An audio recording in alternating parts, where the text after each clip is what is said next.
ô rage, ô désespoir, ô vieillesse ennemie. C'est exactement ce que je me suis dit ce matin en découvrant un nouveau cheveu blanc.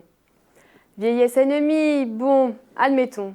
Mais au rage, au désespoir, et si Don Diego se trompait? Si au contraire, Rage était notre espoir? De quoi faire frémir notre ami Corneille, je vous l'accorde. Mais laissez-moi vous présenter Rage.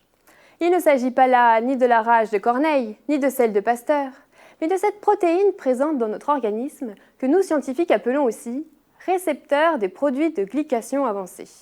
Ça vous impressionne, n'est-ce pas? Moi aussi. Figurez-vous que lorsque nous sommes jeunes et en bonne santé, Rage est présent en très petite quantité dans nos tissus. Mais il prolifère avec le temps. Il a été prouvé que ce récepteur est impliqué dans le processus de vieillissement. On le retrouve notamment dans les maladies neurodégénératives comme Alzheimer, cardiovasculaires, le diabète et même dans certains cancers. Rage se situe à la surface de nos cellules. Il assure la communication entre le milieu extracellulaire, l'extérieur, et intracellulaire, l'intérieur de nos cellules.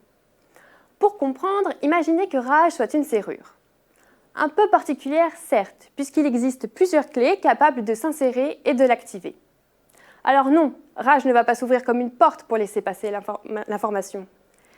Mais ces clés d'activation, que nous appelons aussi ligands, vont engendrer à l'intérieur de la cellule une cascade de signalisation biologique.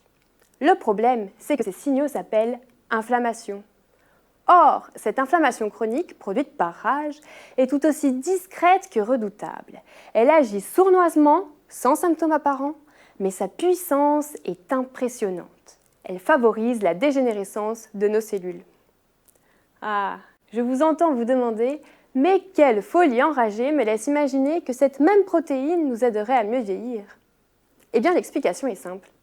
Il suffirait de trouver une molécule capable de se fixer sur Rage, mais sans l'activer, un peu comme un pansement.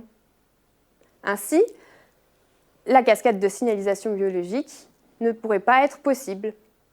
Concrètement, mon travail consiste à étudier l'interaction entre Rage et ses ligands afin de bien comprendre quels groupements chimiques sont importants pour une bonne liaison.